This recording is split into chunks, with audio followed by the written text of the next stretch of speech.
You need to always take the risk whenever you're faced with two choices. And the alternative is you just come back to where you were. So it's not a big deal for me. 100%, man. And it's not, if you don't take the risk, as you said, when you get older and you'll sit back and you regret it. And you go, well, fuck, I should have done that.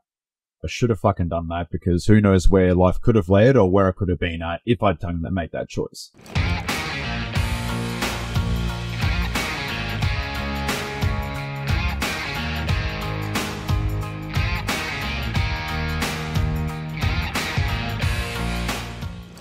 All right, welcome to another episode of Make Shit Happen. Today's guest is none other than Yaxo. Yaxo, welcome to the show, man. Thanks for coming on.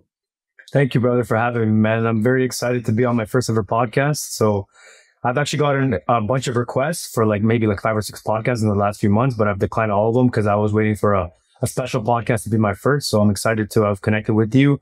And I'm excited to be on your show, bro. Man. I've watched a couple episodes, brother. Pretty epic. Yeah. No, man. It's an absolute pleasure having you on, man. I know we've been talking now for quite some months, getting to know each other off and on the camera. And, you're doing some pretty exciting things, man, with, the drones and working with the Tates, and you're launching your own products now. And, man, you're doing some really, really exciting things. And I want to deep dive into that. And, for the people that, my Australian audience that don't know you, explain to the people now in terms of who you are, what you do, and what's some things you're working on now. Of course. So I'm a 26-year-old filmmaker. I've been doing this for over 15 years. Well, roughly 15 years, coming up on 15 years now. I started when I was 12 years old. I've done everything from editing professionally, videos, all for over 15 years. And now, about 10 years ago, I bought my first camera, 7, 8 to 10 years ago. And then 2 years ago, I got into drones, and pretty much, I do films for different companies and brands all over the world. I'm more of a brand specialist. I'm not just a drone guy or a filmer or whatever. I do everything from photography to logo design, label design. I've built up brands from the ground up. I create the name, I create the logo. I tell people how to post on social media, how to get their page going viral from 0 to 100,000 followers, and so on and so on, all the tricks that I've learned over the years. So I'm pretty much a specialist in making a digital brand and marketing it to the world. Man, that's pretty exciting, man. In terms of all the footage you watch, I have to say, it is some of the most gripping content that, I've ever seen. And that video that we put together for the show prior to us coming on now, man, the amount of engagement that I got off that post alone was incredible. I had people, I think I had over 150 shares just off that one video within 24 hours, from people just going, oh, look at this. Holy crap.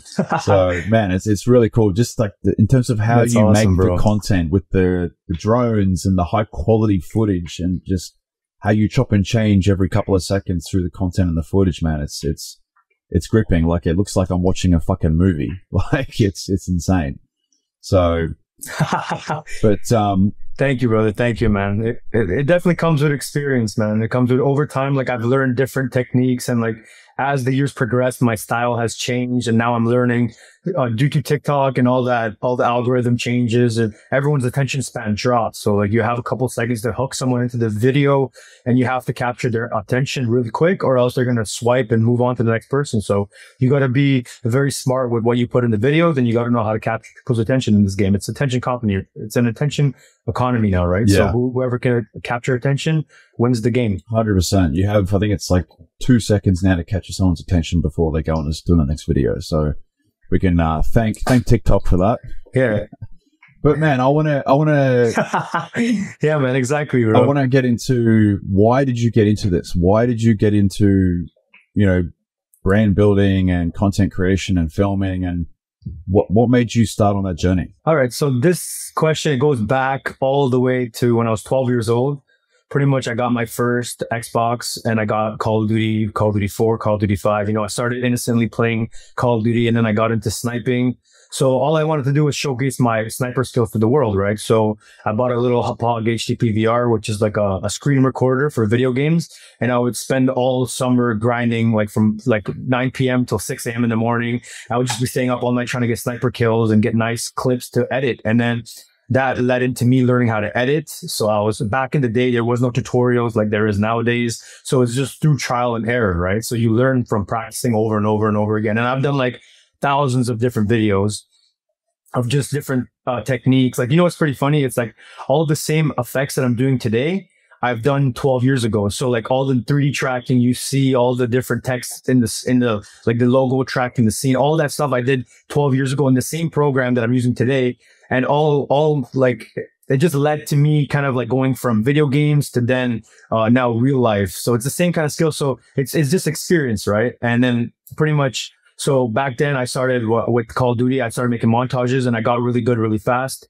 And I started to kind of think, I'm like, what if I start teaching people? So I made a company called Editor School on YouTube back in the day. If you were an editor or a montage guy back in the day, you've probably heard of it, because within like a year, I gained 50,000 subscribers on YouTube, and I was making like $2,000-$3,000 a month just from making videos on YouTube. This was like when I was 12, 13, 14 years old. So it was pretty cool, because when I would join like Modern Warfare 2 lobbies and COD 4 lobbies and all that stuff, people would be like, oh my God, it's Editor School. Like, bro, I follow you. I watch your videos. That was like the whole community back then, right? So I got a little taste of success, I guess you could say, at a young age. And it just got me hooked, bro. From then on, I fell in love with video editing. Me and my cousins and stuff, we'd always go to the park and make like little airsoft gun films and stuff, like going to the forest and acting like some army guys. You know what I mean? So I have all those videos on my YouTube, like on a private YouTube still. Yeah. And I like to look back and watch on it to see where I came from. So it's a pretty cool beginning, bro. It's like, and when people hear me, they also ask me like, where did the name Yaxo come from? And it came from like Call of Duty, bro. Cause like back in the day, you would join a clan and then you would need like a name, right? So you have like the clan suffix or prefix. And then you would have like, for example, like a FaZe clan or Dare, or our clan was IZ. So I wanted like a creative kind of name. So I went online, I went on Google, searched up 4-letter words with Y in it or X in it. Cause I wanted like a unique name. I didn't want just some basic name, you know, I wanted something unique. So I searched it up, and then one of the ones that stuck out to me was Yaxo. So it's funny. People are like, what does it mean? And I'm like, it doesn't mean anything, bro. It just looks cool. So, and then it just stuck with me. So it became my nickname, and now everyone just calls me Yaxo. So yeah, man. Marketing 101, brother. You got to stand out. Well, that's cool, man. Yeah. And it's very easy to remember, right? Cause people, yeah, it's so easy. Like when I say Yaxo, there's like two spellings you can do. It's either YACSO or YAXO. So in like YouTube and Google, I have the SEO for both of them. So if anyone searches up either of them on Google, my name pops up, and it's easy to remember. It's short, it's clean, and that's it, bro. It's all branding and stuff, right? Oh, 100%. Like I remember when I first saw your name pop up, I was just like, who the fuck is this guy? I was like, what is this name? I wanted to learn more about you straight away. I was just like, I wanted to know more. I was like, who is this guy? But, man, that's cool. So, yeah. I think, one of the first things, man, that stood out to me with your videos was the cars, right? Cause it's supercars, it's gripping. People see it and they want to go, okay, who's this? What's this guy? What's this about? I want to know more. And when I started digging, I found out that, you worked with the Tates, and you did, you traveled with them and you're filming all their content.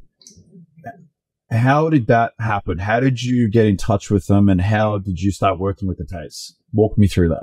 This is an amazing story, bro. So you're going to love this. So pretty much my story with Tates began about, I would say 3 years ago, around 2019, 2020 times, around those days. And pretty much I moved into a penthouse in Toronto with one of my buddies. I moved out of my parents' house, and I moved into a penthouse with one of my best friends at the time, which is my roommate. And I've watched Tate for a little bit. I followed his stuff. This was before he blew up, right? So I was like a fan of his and stuff. And pretty much he joined my buddy. He joined the War Room, and then inside of the War Room they have like meetups, and they have like kind of like in the locations that you are. So my buddy, he hosted a Toronto meetup in our apartment. So a bunch of the guys in the War Room came by, and then there was like 10 guys in the room, and then it's also like half my apartment, right? So I'm not really in the War Room, but I'm still like in the living room editing because my office was there, and I was trying not to like eavesdrop or kind of like, you know what I mean? Because I'm not in the War Room technically yet, but they were very inclusive. They were like, hey, Yaxo, man, like, why you have your iPhones on? Come join us. Like, talk to us. And I'm like, bro, I'm not in the War Room yet. They're like, no worries, bro. Like, we want to hear about you. You're a cool guy. You know, you have your own goals and stuff like that. So you're not like some loser guy. You have like the ambition and stuff. So, pretty much they went around the room, and they're asking everyone, like, what do you do for a living? Blah, blah, blah. Introduce yourself. So then they got to me, and they're like, yeah, so what do you do for a living? I'm like, guys, chill, like, do your meetup and all that stuff. And they're like, no worries, guys, come in. So it was awesome that they included me. So pretty much, my buddy, he was having a photo shoot, And then he was like, bro, if you want to come by, you can shoot some photos. We'll pay you. And then you can make a little video. And I was like, sure, bro, why not? You know, I was at the time working construction. I wasn't actually a full-time videographer. I am now, but at the time I was working construction. And then pretty much we went to the park. We shot some photos. I shot a quick little video, like a 30-second video. I shot it. And then we got back to the apartment. And then my buddy was like, yo, why don't you just put it together real quick, make a quick little 15-20 second edit. And I pretty much edited it in like an hour. And then my friend uploaded it inside of the war room, inside of the main chat. And it was at like 2 a.m. he uploaded it. And then the first person to respond was Andrew Tate. So pretty much he was like, who made this? Like right away, that's the way he responded. Who made this? That's it. And I was like, oh shit. And then I was looking at the chat with my buddy, right? And then pretty much, a long story short, like the guy, another leadership inside of the war room, he messaged my friend and he was like, whoever made this video needs to come to this event we're having in 2 weeks called the Iron Shadows. And this was the second one, right? So this is Iron Shadows 2. And then pretty much, but he said that for me to come to this event, I have to be part of the war room. And at the time, I wasn't really blessed with money. I was going paycheck to paycheck and I was kind of like, I didn't have much savings. So the next day I go to work and then I asked my boss at work and I'm like, hey man, like I have this event coming up in 2 weeks. Do you mind if I take a week off and going there? And he's like, no, you can't go. And I'm like, fuck, man, are you serious, bro? So pretty much I decided like on the spot, I was like, you know what, this is a choice in my life where I can go either one direction. I can live the construction job safe, reliable, or I can go take the risk and I can take the leap and I can try and see what happens. So on the spot, I told him, I'm like, I quit. This is my 2 weeks notice. I can come for the next 2 weeks if you want me to, but if you don't, I quit today. Here's my tools. Here's everything. I'm done with this company. So he was like, damn, bro, like this guy just quit on me, right? So pretty much, so I talked to the construction guy after and I was like, bro, like, let me talk to you. Is the CEO of the company or whatever. So I talked to him and I was like, listen, man, like I'm 22 or 23 years old. I want to try, like, this is like construction is not my end goal in life. You know, I want to try now when I'm young. I want to try to make it in life and I want to take the leap. And then I told him straight man to man and he respected it. He was like, you know what? He's like, you know what? I respect you that you're trying, you know, you're not afraid. Anytime you want, you can come back and get your job. It's here waiting for you. So that was like a huge relief on me, right? Because I was taking a leap into the unknown.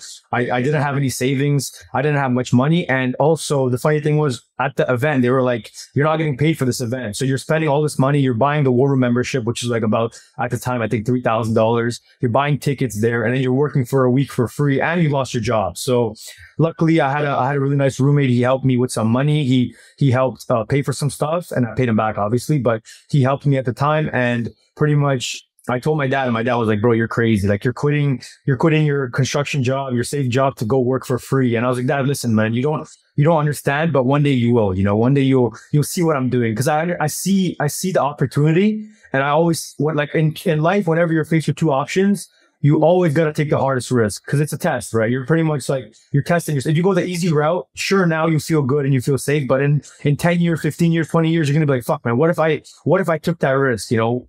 And then now look at me, bro. I'm traveling the world full time. I'm making more money than everyone in my family. I'm living my life, shooting for people around the world, meeting millionaires, all that stuff. So pretty much the story is not done yet. So pretty much I bought all the membership with my buddy and kind of put some money together. I bought the membership, I bought the tickets, and I left with negative $250 in my bank account. Shit.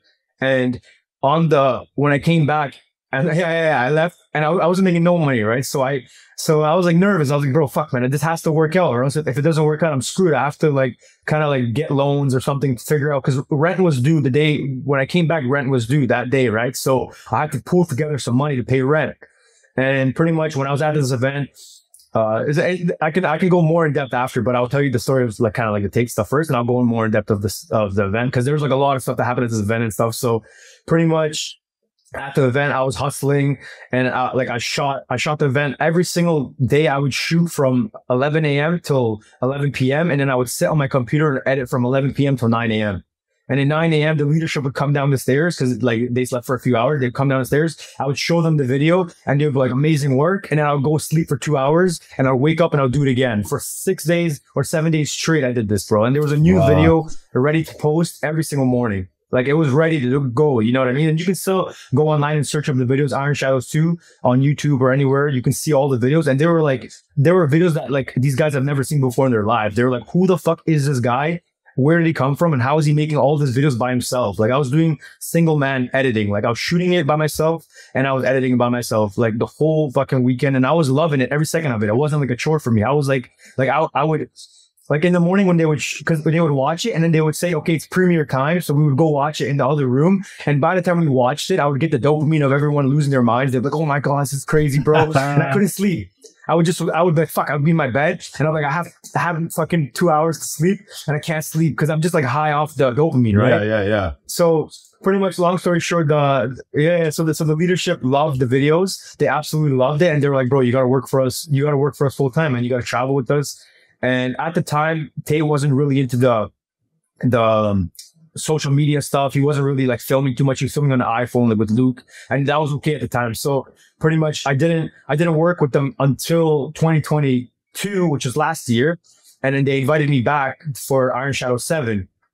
And after that event, I went back. So this was like they had 3, 4, 5, 6. And then on the 7th, they invited me like 2 years later.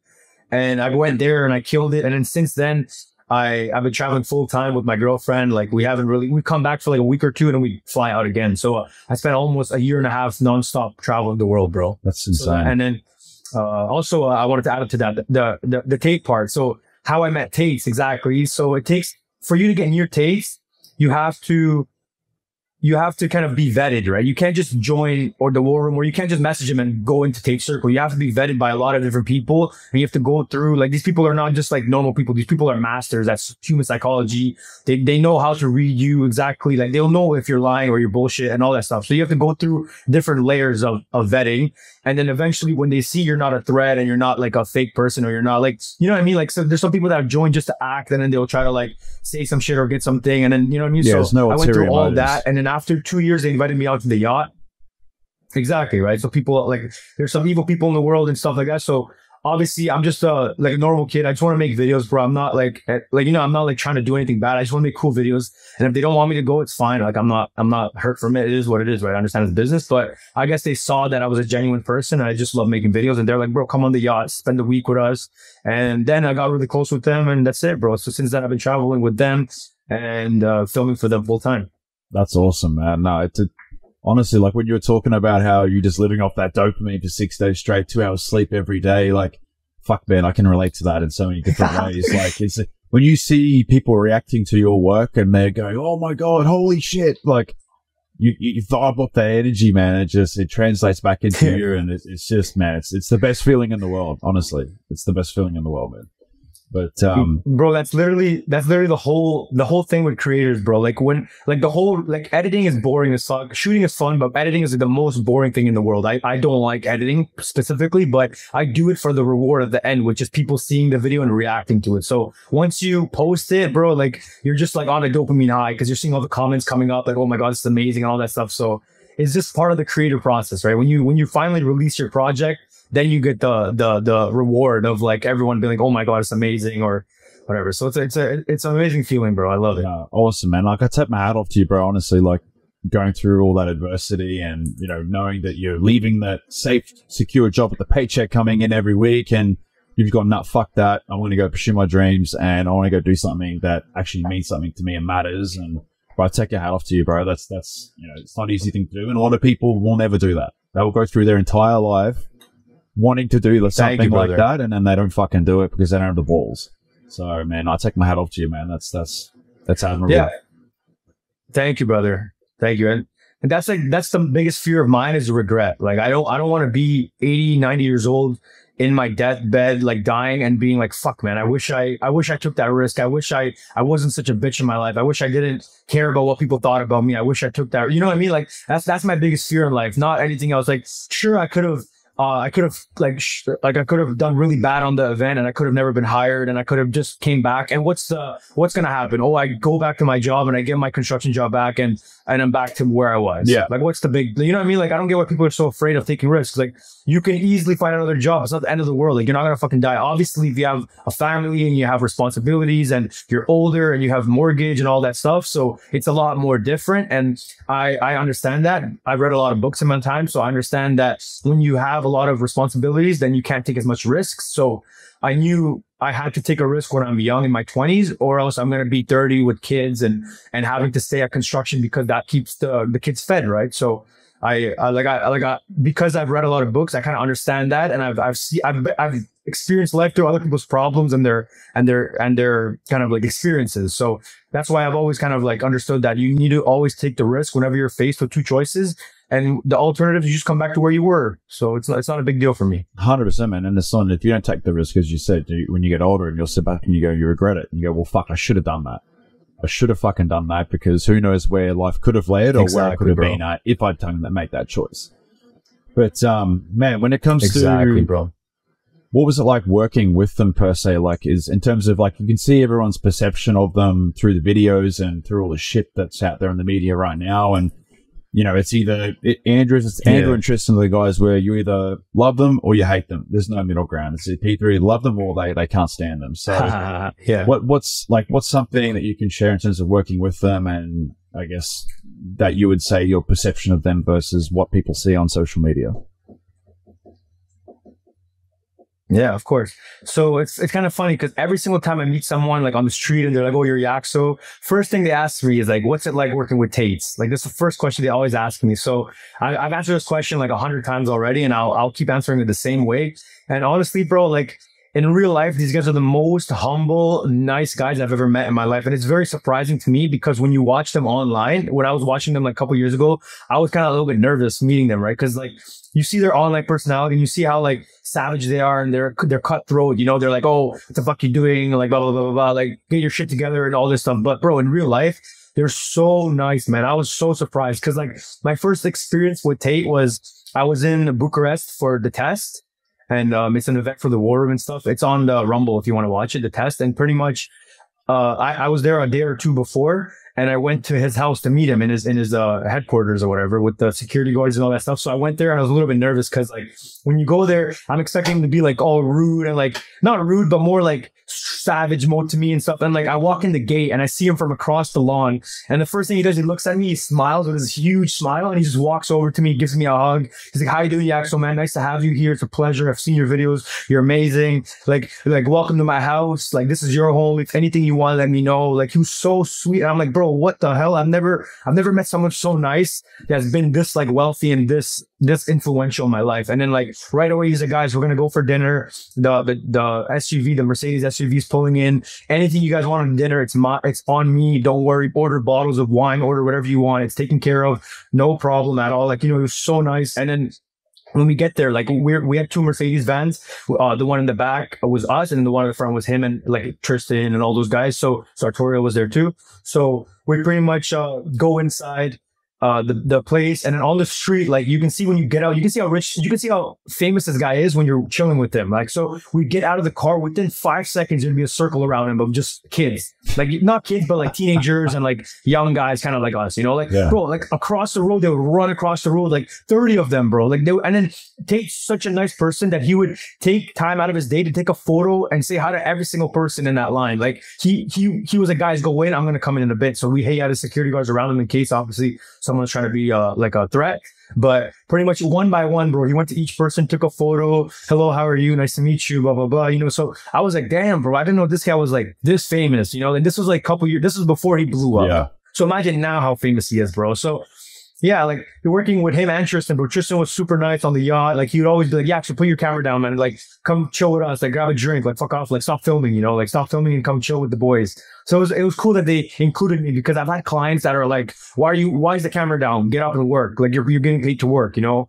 And also with like deadlines and stuff, they're very flexible. Like, they're very, like, like, Tate would be like, "Hey man, like how's the length on the video?" I'm like, "Oh, I'm gonna get finished in 2 days." Like, "No worries, bro. Take your time. No stress. No. Like, you know what I mean? So I'm used to clients being like, "Bro, I need the video done today. Where the fuck are you? Like, hurry up." Like, you know, so it's a very different thing. Like, when you meet them in person, it's completely different, bro. Obviously online, they're more like savage and stuff, and they do it on purpose, right? So they know how men work, and they know like if you want to get a guy to change, you have to be ruthless and call him a piece of shit and a peasant, and all that stuff. So that's smart guys, man. Very smart guys. That's what I think people's biggest misconception when I watch their content, and because I've induced a lot of it, because I wanted to not just get all the mainstream stuff, but try and find that bit of content that where he's talking or he's being himself a little bit more, because I think people don't understand that a lot of the content that he does, he literally does it to invoke a reaction out of people. Like, there's a video that I watched where he's sitting in the back of a car and he's laughing and he's talking about how he'll do a 30-second clip on, let's just say how he says, men suck at driving or women suck at driving. And he'll literally see, I'll do a 30-second clip and people will devote a 6-part YouTube series trying to debunk what I say. And then he'll just start pissing himself laughing and just like taking the piss out of the fact that he'll say one thing, which he might not even believe it, but he'll just say it to invoke and get a reaction out of people. And then they'll literally just lose their fucking minds. Like, I don't agree with everything the guy says, but all in all, like, the entertainment value is just, it's fucking hilarious, to be honest. Like, he is fucking funny. Yeah. But, yeah, man. Yeah. I was gonna say, these guys are chess grandmasters, right? So you gotta look at it like that. Like, these guys are playing life 4, 5, 6 steps ahead. Like, they're not playing on a 1-to-1 basis. They're like, if I piss this people off, then they're gonna do this, then they're gonna do this, then they're gonna do this. Okay, then they're gonna buy the course. So they're even like the Greta thing on Twitter. Like, he does this, like he'll piss people off and he'll throw bait at people and they'll take the bait. And when he takes the bait, now he got like millions of more eyes on his page. And obviously some people will be haters, but most people are logical. They have a brain and they can see that he's fucking around. He's trolling people. And that's it. Like, he gets way more fans and, like, you know what I mean? So if people spend time to actually watch his videos and like listen to what he's saying, they're like, this guy's right, man. This guy's telling the truth. Obviously there are some people that are super extreme and they don't like what he's saying, and then they take snippets and they lie and stuff like that. So there is that side of it. But most people, like 90% of people in the world, are not dumb people, bro. They understand, like, he's not being like for example, the Harry Potter thing or something else? No, Star Wars. Have you seen the Star Wars thing that he said on Twitter a couple years ago? When he's like, oh, if you're Star Wars, you're a fucking geek and shit. All these guys that like live on Star Wars and they fucking have like their whole room is full of Star Wars. They're all like hating on him. And he's like, bro, like, come on, man. He's just trolling. Like, he's fucking around, and it pissed him off. And then he went viral off that thing. And the depression thing too. Like, he goes viral off these stuff. He knows how to trigger people. And then that's it, bro. He's a very smart guy, man. These guys are chess grandmasters, bro. Yeah. What would you say is, before we move on to the next thing, but with the Tates, like, what would you say would be one of your best memories with those guys? Oh, bro. For me, one of the best memories with the Tates has definitely got to be the Croatia yacht. Like, the first night, man, these guys got me fucking hammered, bro. Like, I was like these guys are so funny, man. They're just like, yeah, so where's your drink? And I'm like, bro, I'm filming, man. Let me film, bro. It's my first night. I'm trying to like impress you. Like, you know what I mean? Like, let me just fucking film. He's like, no. He's like, here, he just go. He would run over to the bar. He would get like 2 shots. He would bring it to me and he would give it to me. He would like drink it. And I'm like, oh, fuck. He's like, I'm like, bro, I'm trying to work, bro. I can't work drunk. He's like, no, drink it. And I'm like, oh, fuck, okay. And I'll drink it. And then, like, I'll be filming, and then you just look at me from across through the girls. You point at me and be like, where's your drink? And you go get another one. I'm like, bro, this fucking guy. But then, you know what I mean? So, one of the boys. I don't know, like, it was just fun, man. Because, like, it's fun to be around these guys, man. They have good energy. You know, they're like Tate told me on the boat, he was like, bro, let's film. Like, so it was a 7-day yacht trip, right? And he was like, let's film 3 days and then just relax the rest of the 4 days, bro. Like, let's just get it done with. Let's shoot. And I was like, honestly, Tate, like, I appreciate it, but I actually genuinely love filming. Like, it's not like a chore for me. Like, yesterday, after I was in Vancouver, I was shooting an event, and the event was Saturday, but yesterday was Sunday. And I could have gone and chilled and hung out or whatever, but I decided to shoot more because I genuinely love it. So I met up with a Superguard guy. I filmed all day and I loved every second of it. So it's not a chore for me, right? So it's cool. It's cool how they include me, and they don't have to, right? They can be like, oh, you're working here, we're paying you, so get up and film the whole time. But they're like, bro, put the camera down. We don't want you to film all day. Just come chill with us, relax with us. So it was cool to kind of sit with them one-on-one and talk with them, and like away from the cameras, you know? So there's no cameras filming. We're just talking like boys, and they're giving me life advice. They're telling me about like stories that they don't tell people in the real world, like all over internet. They tell me like cool uni stories. So I get to learn a side of them that nobody else does, right? So it's a very cool experience, bro. And also another cool experience with Tate is this will just show you how nice he is as a person. So we're in the Transfiguration Mountains after the test event. We stayed for another week, and then we had like we filmed in the Transfiguration Mountains, which is like some crazy swervy like mountains in the Romanian mountains up north a bit. I think it's like 3-4 hours drive. And then after we're done filming, I was sitting in Tate's car. It was in McLaren, so I had like 2 hours to just talk with him, and he was like asking me about life and like what I do for work in Toronto, because at the time I wasn't really working full time with them. Like I was like going around the world, but I was still like a new guy to them. You know, I wasn't really like a friend of theirs. So he was like, "Bro, where's your girlfriend?" And I was like, "Oh, she's back at the hotel in Bucharest." He was like, "Oh, we're driving like 2 hours north more.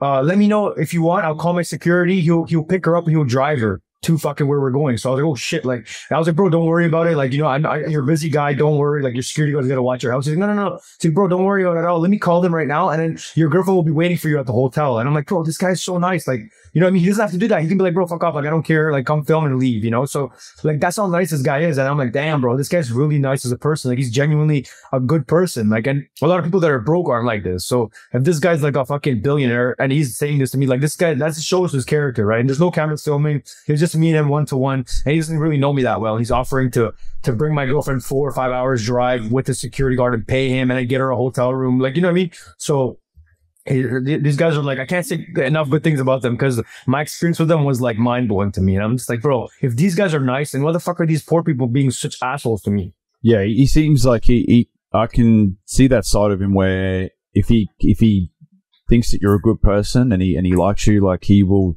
go out of his way to try and help you in some way, shape or form, not even in money ways, but just like he would make an effort to try and make you, you know, more comfortable or have more of more enjoyment being around him, or like, you know, if you care about something, he'll work out how can I fix that, or can I help him with that? Like, what can I do? Like, you know, it's just one of those things, man. But super genuine guy, man. Yeah. Oh, man, you can tell. Like, if you're not a fucking retard, you can tell that the guy is switched on. He's very smart, and man, like a lot of the guys don't even know that they have kids as well, you know. So, but yeah. But bro, moving on to what you're doing now, I saw that you spoke in an event over in Scotland. Well, talk us through that. What was that about? That was an event called the Young Entrepreneur Society. It was I was actually a guy inside of the War Room, and he reached out to me through the War Room, and he was like, "Hey man, I've seen your content online. Do you have some time in July?" I believe it was June. In June, he was like, "If you can come down to Scotland, and we would love to have you speak and stuff. We have 500 entrepreneurs that are going to be in the room." It was 500 to 800 around there. I don't know exactly how much it was, but it was around that much. And pretty much he was like, "Yeah, man, if you can come down, it would be amazing to have you speak about content creation and all that stuff, and more specifically phone content creation." So so pretty much, yeah. So I started making a course for that event, because he was like, "Hey man, if you have something you want to like pitch and stuff, it's cool." So I had a course that came out of the event. I went in front of the people and I spoke, and like I was a little bit nervous going up on stage, because it's my first time speaking, right? I've never spoken in front of this many people in my life. Like the only time I've ever spoken in front of this, like a group of people, was like maybe 50 or 60 people at another War Room event, and they were like my friends. So it wasn't like speaking in front of strangers that are entrepreneurs, and a lot of these people are more wealthy than you. They're a lot more further in life than you. So now you have to come up on stage and lecture them for 90 minutes about something, and they're like, you know what I mean? So it's like, it's kind of like, it's nerve-wracking going up on stage. But as soon as my name was called up, bro, like I switched into like a character, because I have some experience dancing, and like I used to dance in front of like groups of like 100 people, 200 people, like circles, right? So we would dance,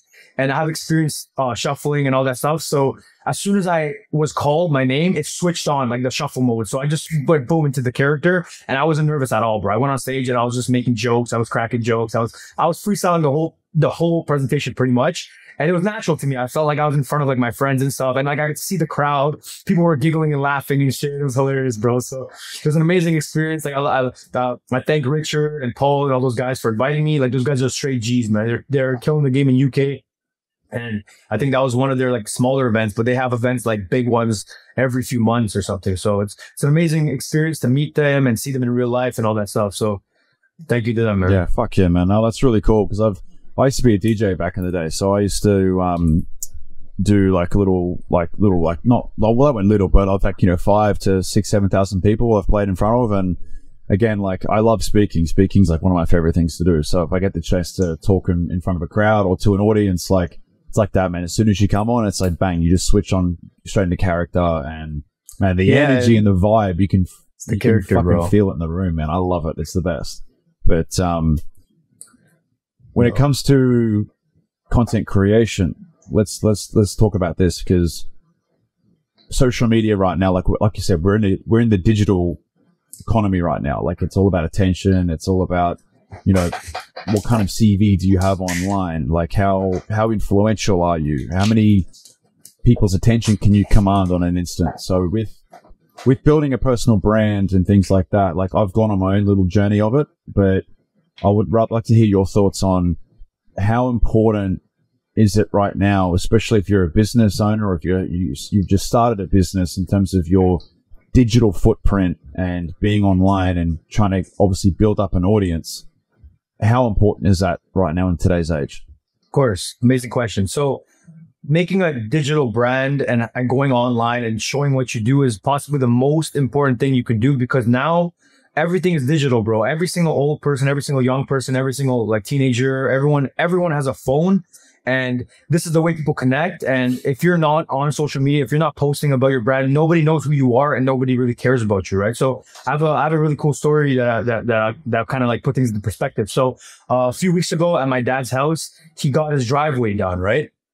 And his driveway, it was like some company of Asian guys. I think they're like more old school guys. Yeah. And they had no branding. They had no video cameras going. I'm sure they didn't have social media and stuff. But I was outside watching this, and I was curious to see how it went down the driveway. So I was watching it, and I'm like, oh my god, these guys are going so fast. Within like 2 hours, the driveway was done. It was perfect, looked beautiful. And I was like, god damn, bro! Like, because I saw them physically doing the work, I wanted to hire them for my own driveway. So if I wasn't there seeing it, I wouldn't know who the fuck they were, right? Like, they wouldn't even exist in my reality. So just by me seeing them doing what they do made me want to hire them. So just think about that on a digital level, like on your phone. So imagine someone scrolling through Instagram and they see your video of you, whatever, doing a real estate property tour. And because they saw that video of you, now they want to hire you for their real estate video tour. So this is why video production and content creation is so important, because it's pretty much like, it's like getting a duplicate of yourself, like a twin.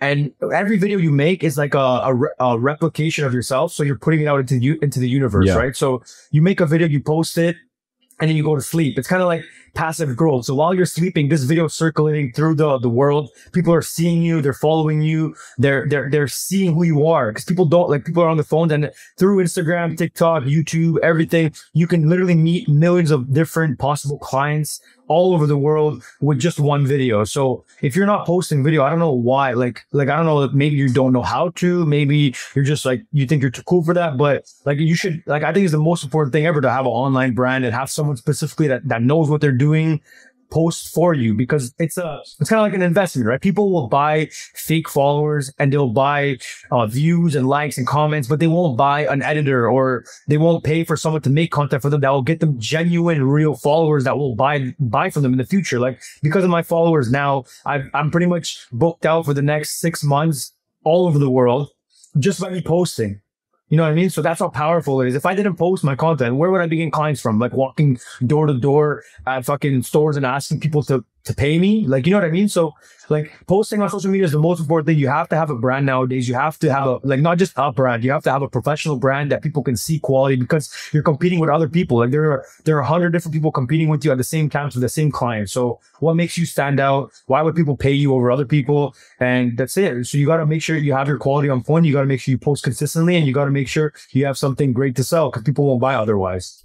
Yeah, 100%. I think like people underestimate how important it is to have a good product versus good marketing. You have exceptional marketing, but if your product's shit, your word of mouth will get around within a very, very short amount of time, especially in the online space, because if you aren't being genuine online and selling an actual good product that actually helps people and solves a problem, your reputation will go down the toilet in 2 seconds, man. You're fucked. So yeah, it is so important that you have a great product. But with exactly, bro, when it comes to content creation and posting, like if I'm just starting off, am I better off picking one platform, say Instagram or YouTube or LinkedIn or whatever the platform may be, versus trying to tackle every single one of them at once? What's your view on that? I would say if you're just starting off, you can take that same piece of content that you make. So let's say you make a video, and you can post that same content on YouTube, TikTok, Facebook, every single app that takes short form videos. You can post that same video on each one and it'll go viral on each one. Like, for example, if a video goes viral on TikTok, most likely it'll go viral on YouTube. Most likely it'll go viral on Instagram, because they kind of, the algorithms work the same. Like they're based on watch through rate. They're based on engagement. So if your video goes viral on one of them, it'll go viral on all of them. So if I'm not 100% sure if different platforms can tell if clips are reused.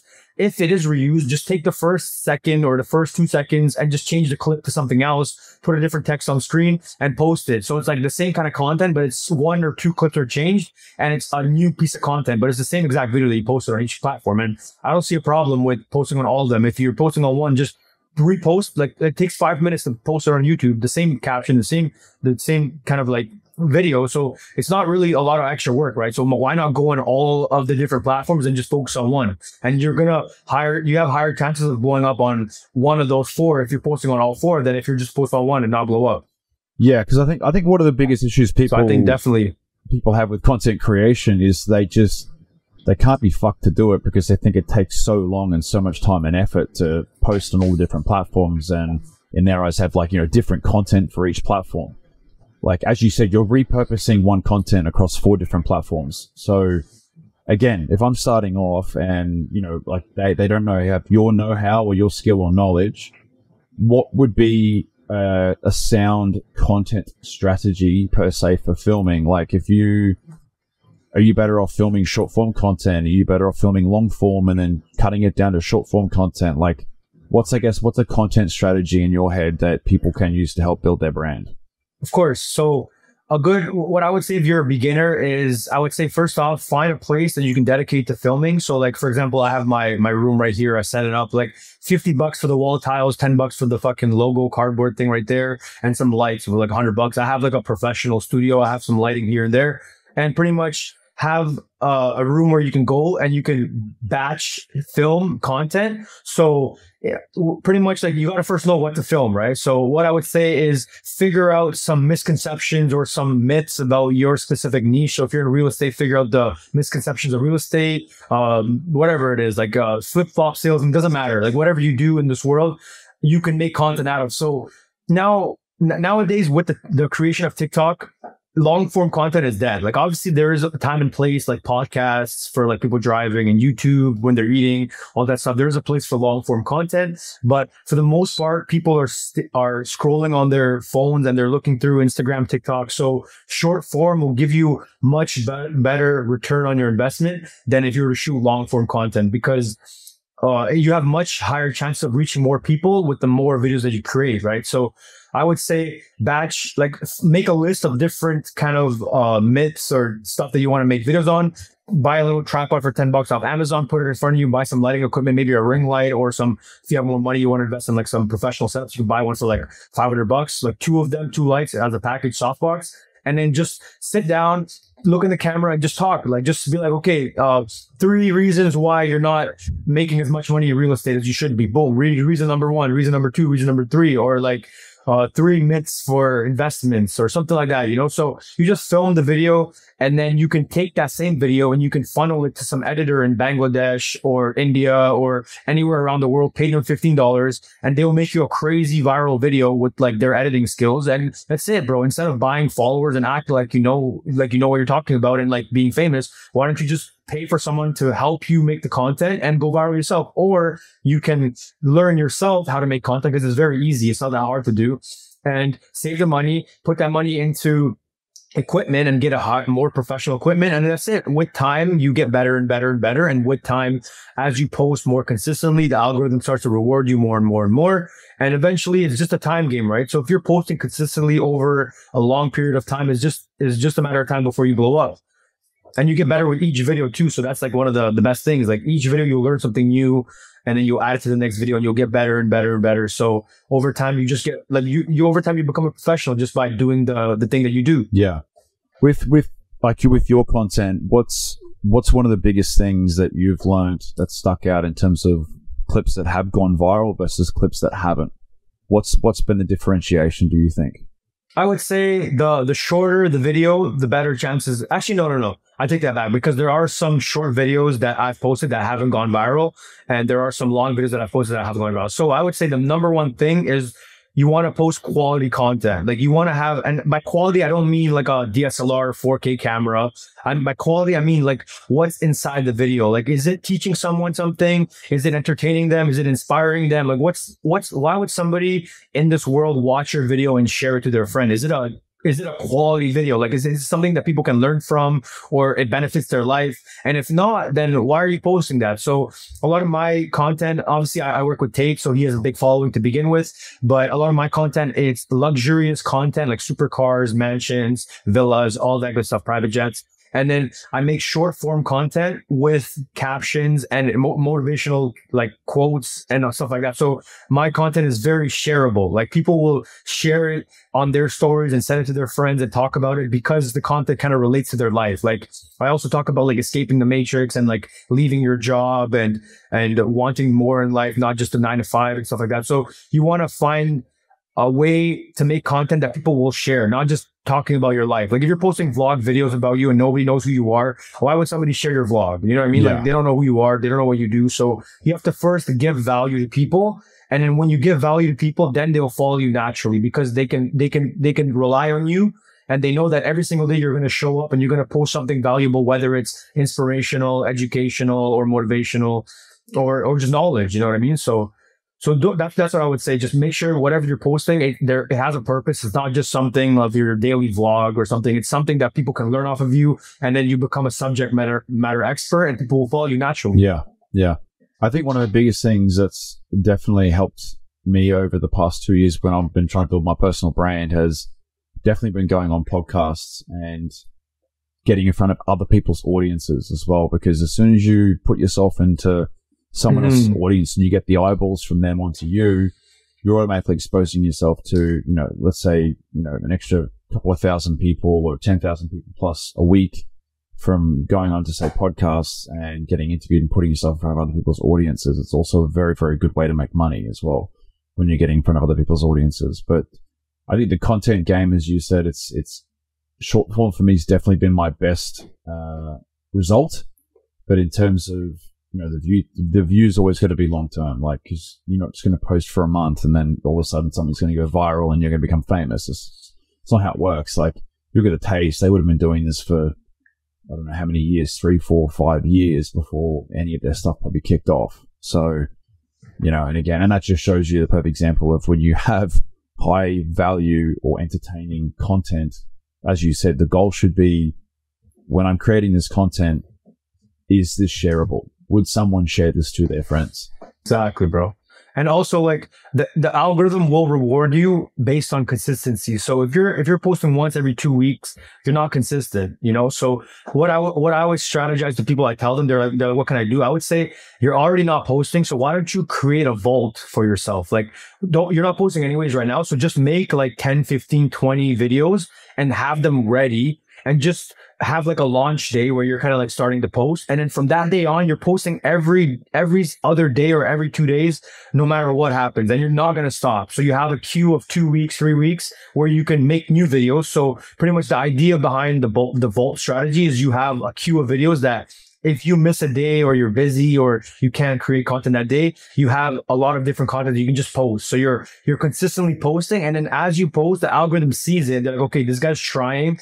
Let's give him some views, man. Let's go. Like, you know what I mean? Let's just help him out. So that's what happened to me. So as soon as I started posting consistently on my Instagram, I blew up within a month. I went viral just by posting consistently. And then before that, I had insane edits for years. I would have like crazy viral videos, and I would spend 3 months on a video and post it and expect to go viral because the video is really good, right? It's quality video. But in reality, nobody cares and nobody's going to see it because the algorithm's not pushing my view into people's faces, So the people that post consistently are the people that always get rewarded with the reach. So that's a great tip. Yeah, definitely. And I think, being controversial within reason, because you don't want to get cancelled, but being controversial as well is another great way to get yourself out there in front of other audiences. But when it comes to I agree, content creation as well, like you said, hiring an editor to take the workload off and to spend money on that, that's definitely been the most rewarding thing for me, is having someone to edit and not just film, but also just edit the content for you on my behalf. Because, man, I literally do not have the time to sit there and edit videos as much as I'd love to. And I'd love to, you know, get better at it. I just don't have the time. So, you know, with something like that, is that something that people can come to you for? And like, how do people search you up online? People, specifically me. So for me specifically, people can find me through Instagram. They can find me through YouTube. I have a website, all that stuff. So through my content, I get a lot of new eyes on my page. And then like because I work for Tate and I have influence and I work with people that have a name, all the people that look up to that person sees my content and they're like, okay, if this guy works for Tate, then he can work for me. So it kind of helps me in that regard. Yeah, absolutely. Oh, I think that's been such an amazing thing for you, working with those guys. It would definitely have helped you pursue more in terms of your career. But with going like with virality and going viral on content, do you think like with Instagram specifically, because you know how they now have the category section inside of the post where it used to be hashtags, but you can now like select categories for your content to go under. Do you still use hashtags on your videos, on your content, or like how do you structure it? Well, the algorithm it's changing every few weeks, right? So now the most recent one, which you just brought up, is the hashtags are kind of like not useless, but they're less important nowadays than they were a lot before. So me and my team, like I have a team behind me that kind of like helps me with Instagram and content and posting consistently. Me and my team, we test different strategies out. So we've tested that with no hashtags. And if you put the right topics, you still get a lot of views. It doesn't really matter. Sometimes like, I can't remember the last time I actually put like hashtags on a video. I think I just do it sometimes if I want to kind of like put like hashtag war room or like stuff like that. But I kind of stopped putting hashtags because Instagram it doesn't really care about hashtags too much now. Now it's the topics, which what you just said. So what it does is it groups you together with people in that niche. So if someone likes race car videos and you're putting the tags cars, sports cars, and racing, then that video is gonna get grouped together with all the other videos, and it's gonna get pushed to the people that like race car videos. Because if someone's on Instagram and they don't care about race car videos, why would Instagram show them that race car video, right? So you have to kind of think of it like, what's your specific niche and what's your kind of group of people? If you're a real estate person, then you're going to put real estate topics, kind of like entrepreneurship and all that stuff. And it'll group you together with those people, because Instagram is trying, like Instagram, TikTok, their goal is to get as many people on the app for as long as possible. So how they do that is they use the creators and they group them together very smartly and strategically. So that way you're getting shown what you want to be shown. So that way you spend more time on the app. If I'm looking at videos that I don't care about, I'm going to quickly scroll off the app because I'm on the app to get dopamine, right? So I'm going to look at the app. So that's why whenever you like something or you stay on it longer and you watch through the video, then Instagram clicks it and they know right away that you like this kind of stuff, or you share it. And then it kind of like, from then on, you'll see that there's more of those videos. And even nowadays, I don't know if you have noticed it, but they have this new thing that says like, are you interested in this? Yes or no. And you can click yes. And if you click yes, it says like, okay, we will show you more content related to this. It's like a new update. I've seen this like 4 or 5 times already in the last like couple of days. Yeah. So it's pretty cool how they're kind of updating it in real time, and you got to just play the game and use it to your advantage. Yeah, definitely. Because one thing that's I think you're very well known for too is all the drone footage that you do. So, because man, like I've seen some of the way that you control those drones, man. They're fucking zooming around like 50 k's an hour, doing all these aerobatic fucking controls, man. I'm like, that shit is like insane. Oh yeah, bro. How did you get into all the drone footage?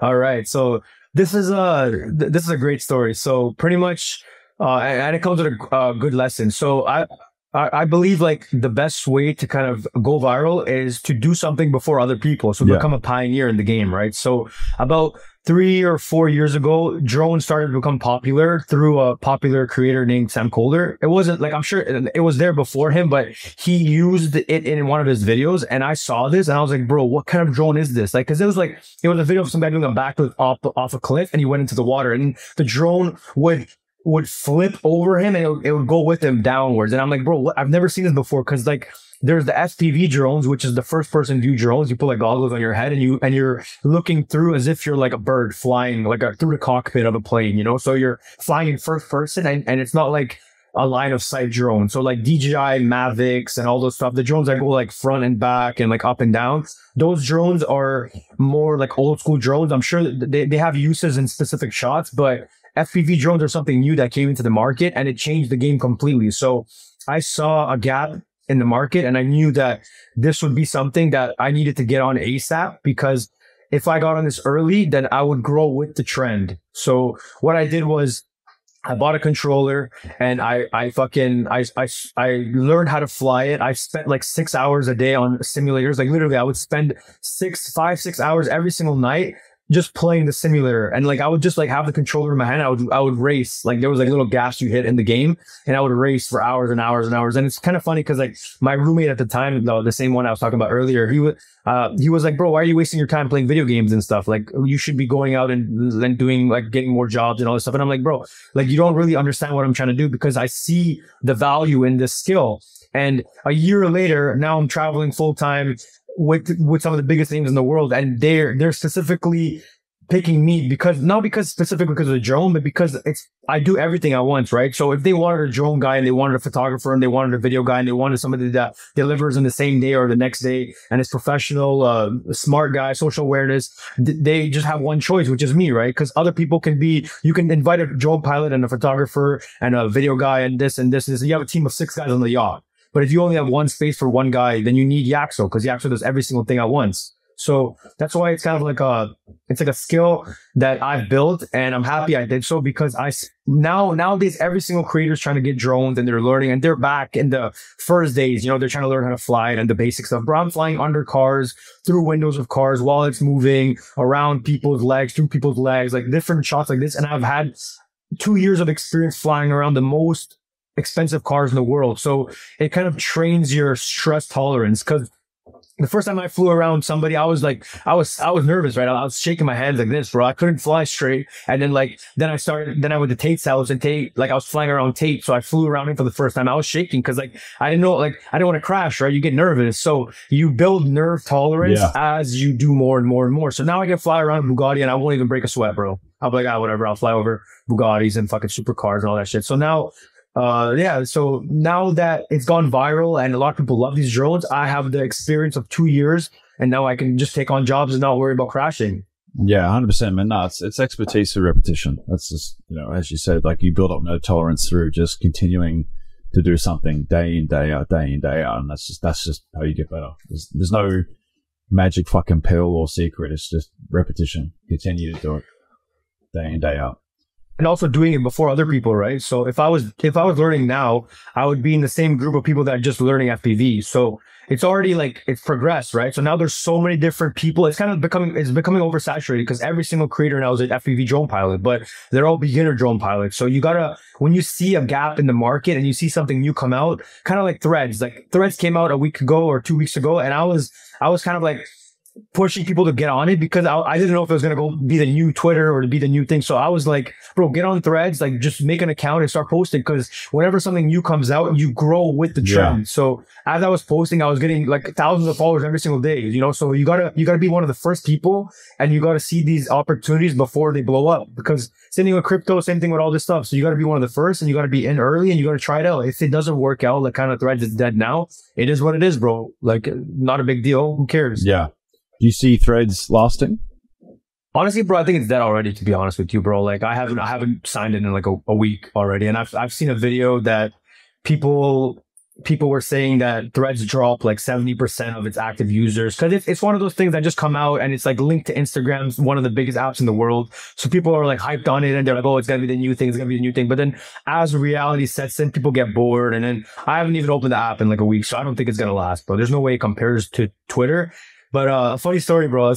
Have you seen the podcast with Tate talking shit about Threads? I think I saw the short version of it where he's like, Elon fucking saved your life.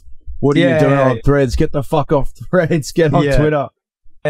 Bro, the amount of comments I got of people being, because I was pushing it hard, right? I was like, bro, you know what? Fuck it. It may be the new thing, it may not. I was just like, let's push it. And then all the Tate fanboys, like the crazy fan, like, does Tate know you have Threads? Does Tate know you have? I'm like, bro, are you like seriously like autistic or something, bro? Like, come on, man. Like, if you're getting mad at me for having Threads, then buy by connection, you can't be friends with anyone that has Instagram because it's a matrix program thing, right? So Sartorio's cut out now, and this guy's cut out now, and these guys are cut out now, and you're cut out now. So all of the people that use Instagram can't be Tate's friend. Like, obviously, like, looking at logically as like a chess player, maybe, like, the reason why I wanted to be on Threads is because because when you're a pioneer in the new whatever it is, you grow with the trend. So I got a lot of followers just by getting on the app early, because as people were signing up for it, they're following me instantly, right? So it's just one of those things. Like, obviously I'm with Tate, I'm 100% on his side, and I'm sure he doesn't give a fuck about Threads. He's just like making a joke like he does, right? He's like, fuck Threads, it's gay, blah blah blah blah.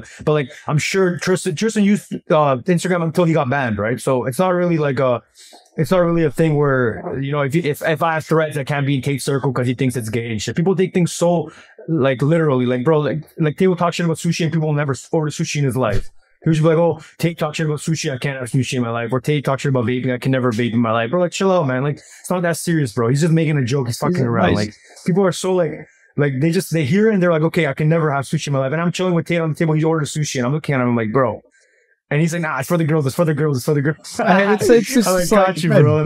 be your own fucking man. Have your own, like, path in life. Like, if you want to eat fucking sushi, eat sushi. Who gives a shit? Like, it's like the sparkling water thing. Like, exactly, bro. You know, I laughed because he pushed the whole sparkling water thing. Yeah, bro. I started thinking, I was like, people. does this guy have like a secret fucking sparkling water company or something? I'm like, he's pushing sparkling water company. I'm like, yeah. I wouldn't be surprised, It was bro. like with the Aiden Ross thing when he was, bro, and also the people, bro. You know, when Aiden was drinking the fucking soy latte or whatever it was, and he's like, "What are you drinking? That mocha soy fucking latte bullshit?" He's like, "You should be drinking fucking sparkling water." Yeah, and he's like, "You've got 10 minutes to get sparkling water into the house before I get off the podcast." And Aiden's fucking flipping out, and then he gets like Uber Eats to come and deliver the sparkling water. It's just like, fuck. Another thing that annoys me is people that are like, I'll take photos of people like that kind of know I work for Tate, and then they'll just be like, okay, what do you think? What do you think I should do? And then they just look and they will go like this. I'm like, bro, what are you doing, man? Like, what the fuck are you doing, bro? What are you doing, bro? You're not Tate. Why are you doing his hand symbol as if it's like cool or something? Like, oh, I gotta do this hand symbol so I can be inside Tate, bro. If anything, that makes you look like a fucking loser because you're just copying and you're not a man of your own and you're just copying someone. And then they like have cigar and they're like, yeah. Do I look good? Do I look good? I'm like, no, you don't, Lo. Relax, man. Put your fucking hands down and like it's weird, bro. Like, sure, sometimes you can do it if you wanna get some energy or whatever. But like, bro, doing it in front of a photo because you know I work for Tate, it's not gonna impress me, bro. It's not gonna impress me. And it's so like cliche and like cheesy now that it's like anyone that does it that's not Tate or in the Tristan like the Tristan Tates and the Tate's family, it's weird, bro. Like, why are you doing this hand symbol? It's not yours. Like, yeah, it's not. Chill out. Like, make your own hand symbol. You wanna be a part of a gang? Go make your own fucking gang sign, honestly, because that's basically what it is. But you know, yeah, exactly, bro. Like, what are you doing? And they think it's like impressing the guy, you know? Like, bro, chill out, man. Like, be your own person, guys. Come on, man. Like, Tate respects you more because you're your own person and you're not trying to copy him, you know? Like, if you're just copying everything else, you're just a fanboy, bro. Come on. Honestly, you think he'd prefer you to say to you that hand sign's fucking gay? I don't want to do it. I want to do this is what I like. He'd respect you more. You know what I mean? I respect people more when they would respect you more, right? Because when they shut down my thing or they go, I don't like that, I want to do this instead. Then I'm like, okay, this motherfucker's got an opinion. If one thing people hate is it's a yes man, bro. Like, anything you say is like, yes man, yes.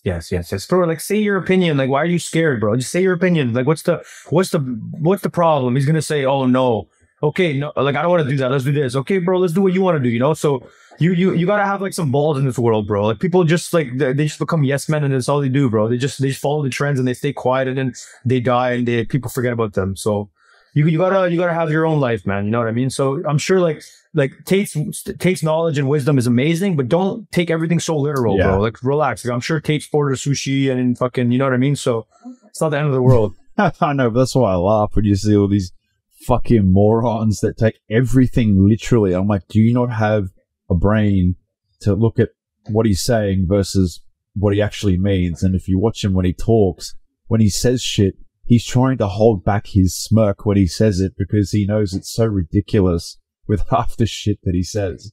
And I'm just so surprised people can't pick that up. Exactly, bro. But Man, talk a little bit more about with your business. Like I noticed you've got the logo behind your head there. Logo right here, this ninja mask behind me. It's kind of like I'm covering it a bit, but pretty much what it means, it's a brand that I created called Regime. And then it's my media team. So pretty much anything that I take on, it goes under the brand name Regime. Obviously, I'm the leader and the CEO of the Regime, but I have other team members inside of the Regime that work with me, and they come with me to shoots and they help me film, and I have editors around the world. So it's not just me, because this is a really good lesson too that I want to share. It's pretty much that you need to have a machine running. You need to have a team behind you to compete with other people around the world, because the top people in the world, like Alex Ramosi, Grant Cardone, Andrew Tate, you really think these guys are doing everything themselves, bro? These guys have teams of 100 people behind them that are working like endlessly, and they're working as a team for one single goal. So this is a lesson that I learned actually about a year ago, which was I was shooting with this famous Indian rapper, right? So he's a big guy. He's kind of like the Drake of India, and I was shooting with.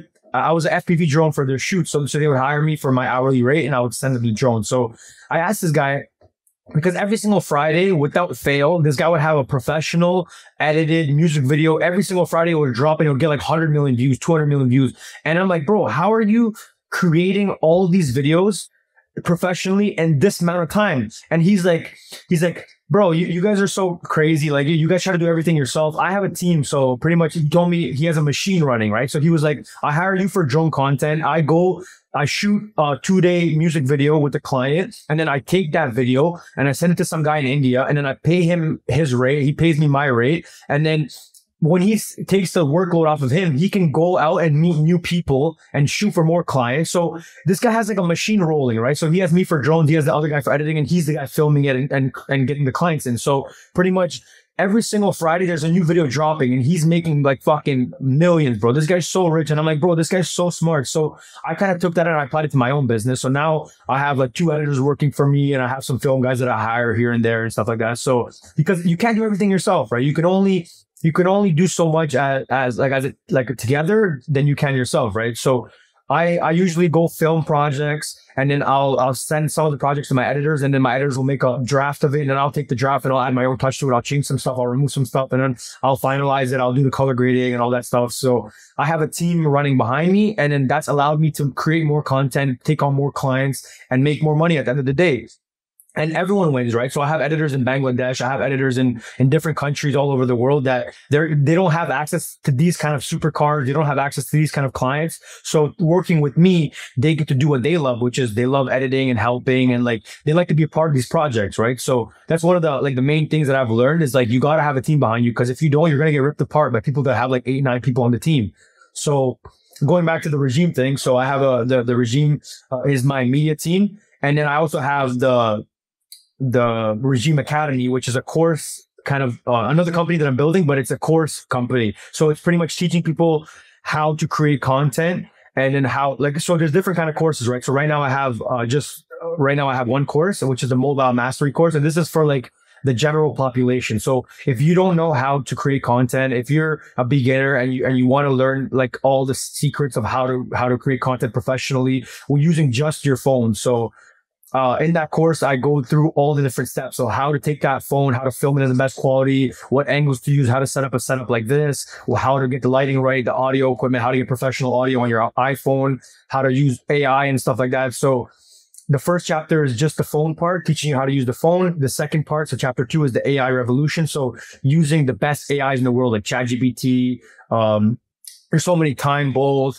There's so many like that. I don't even want to name them yet, but there's literally like, I just in this course, I have 30 different AIs that I talk about. I dive into in depth, and I teach you how to use these AIs to create content. And then also the chapter 3, which is the most important part, is how to take that content and how to package it. So it's called the package. And you take that content, you make it into like a shiny present box, and you send that box to the world. So how do you use algorithm tricks, different ways to increase view time, different ways to milk engagement, like all the tricks that I've used to build my following from 10,000 to 213,000 currently of active like followers that actually want to watch my videos and stuff. So I never bought any followers. I never bought any views. I never did any advertisements. I just I found the right people to help me create content consistently. And then I go out, I shoot the content, I make videos, and then I make like big edits, and then I send them to my editors, and they rip it apart, and they make little reels, and they make short kind of motivational stuff. So I'm able to post every single day consistently and quality content using my team behind me, right? So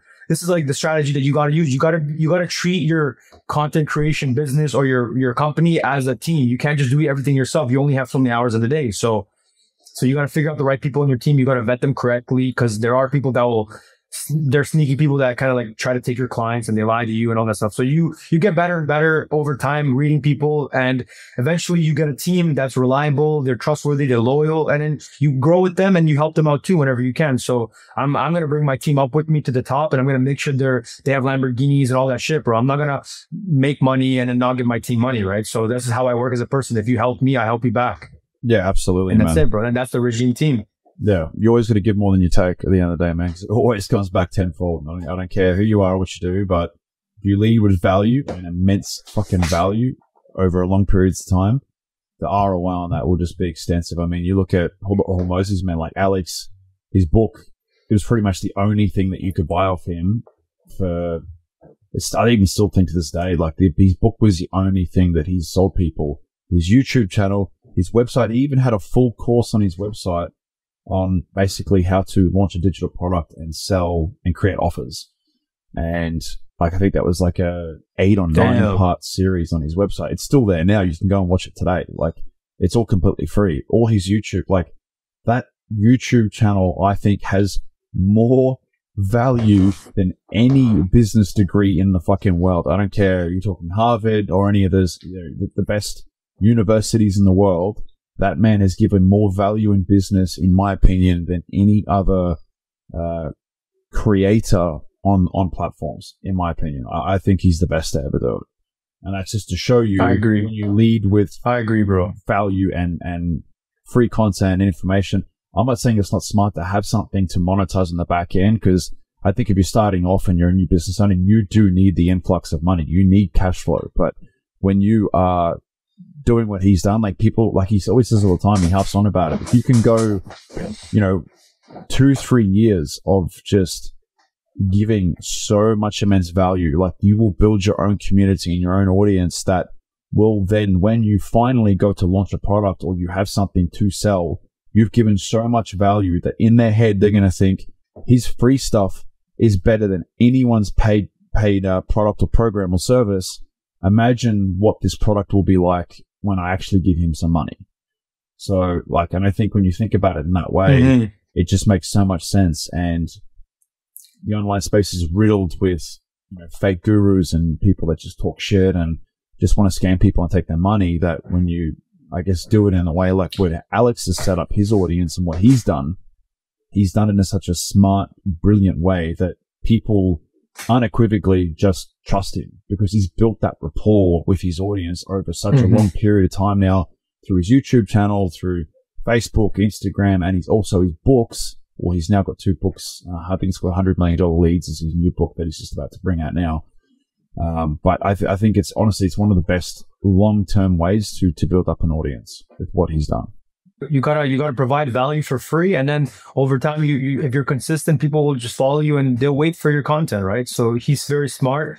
And I used to, like last year, I remember like every time I would eat food, I would go on his YouTube channel and watch a new video, just like 15-minute video I'd watch, and I would learn so much. I'm like, damn, bro, this guy's just after 2 videos. I'm like, bro, I gotta follow this guy because this guy has so much value. It's for free, and why would I spend my time watching some stupid Netflix show when I can learn and I can educate myself with new theories and business ideas and all that stuff? So that's another thing too. So instead of wasting your time watching Netflix shows and series and movies and all that stuff, why don't you use that time to learn, read books, listen to audiobooks, listen to podcasts such as this one, or podcasts with Andrew Tate. You know what I mean? So it's much better to fill your brain with all this good stuff than fill it with nonsense on Netflix. Like I don't remember the last time I've opened up Netflix or watched it. It's been like maybe 10 years, or I don't know how long ago, man. Like it's been so long that I've watched Netflix that it's like why? Like why would you do that? So Yeah, it's awesome, bro. I really like Alex Hormozi's style, and there's a lot more space up here for a lot of other people. So if you're thinking about getting in the game and you have unique skills and life experiences, I highly recommend you put a camera down and just film your lessons that you learned. And one of those lessons can go viral and get you millions of different views and followers and build your own brand. It's not that hard, man. A lot of people have done it, and a lot of people will do it. So it just depends who's willing to go through the process of filming and uploading and all that stuff. So if you can, I would say get on that today, man. Yeah, 100%. I think people overestimate what they can do in a week and underestimate what they can do in a year. Like, it's just consistency, man. You just got to be consistent. Exactly. Keep pounding away, and like the old saying is, Rome wasn't built in a day. So, just keep at it, be consistent, and if you provide value, people will see that, and you will over time build a community in which you can monetize, and you can eventually earn a living off and quit your bullshit day job and do what you actually want to do, which is exactly what you're doing right now. And what I love for a living, man, it's a very cool feeling, man, being able to wake up every morning and just feel like I'm on vacation.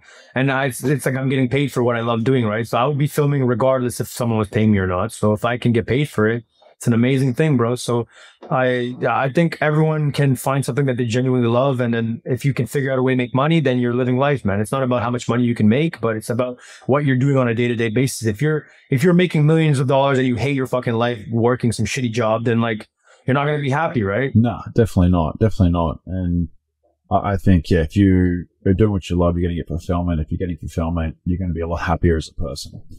But when it comes to, I mean, you, Yaxo, with your platform, where do people find you? Like, what's your handles in terms of your social media and your website and all that? So I have a couple different handles. So my first and main private, like not private, my personal account on Instagram is Yaxology. So YAXO. LOGY. And then that's where I post most of my reels, viral content, like motivational stuff, inspirational stuff, and all my kind of like best footage. And then I also have my brand name, which is the Regime behind me. And the handle for that on Instagram is @Regime, REGIME. And then I also have the Regime Academy. So on Instagram, it's Regime Academy. And that's where I'll be posting more once my course officially launches. Obviously, it's launched up right now. It's in a pre-sale, but I'm still kind of updating the algorithms and the AI stuff and trying to make sure that it's the newest AI stuff on the market, because every single day a new one comes out, and I'm researching and I'm trying to figure out the best ones that people can use for their content creation purposes. So if you want to go and sign up for this course, you can sign up at www.regimeacademy.com. It's live right now. So just give me like another week or so. It'll be officially live, and I'll be broadcasting it all over my Instagram, all over social media and stuff. So you'll see it all over my other handles. But for now, if you want to go in and check it out, you could go right now, purchase it, and you can start watching the course, which is about 80% finished right now. I just need to finish the AI stuff, and then we're good to go. Yeah. And if you want a 99.9% discount, just put my name in, Sam McLeod, and then Yaxo will give it to you for free.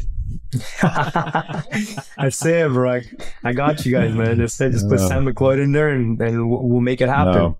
But honestly, guys, if you do want to learn content creation and in terms of building your brand and personal and social media, this Yaxo is the man. I've seen his work firsthand, and it's honestly, bro, your work is second to none. It is fucking incredible. So you should be extremely proud of yourself. And man, I just want to close it off. Thank you, bro. Close it off by saying, man, thank you so much for coming on the show, man. It's been an absolute pleasure. And guys, in the show notes, I will have all of Yaxo's handles as well. So don't worry if you didn't hear it. It'll be in the show notes. And I hope this will be one of many episodes to come, man, with you. I look forward to continuing to have you on the show, man, and we'll keep building together. Keep building together.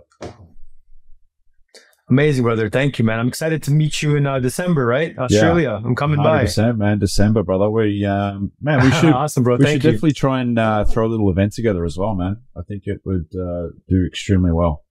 I'm down, brother. Let me know, and we'll talk about it, bro. But yeah, thank you so much for having me on the episode. It's been amazing talking with you.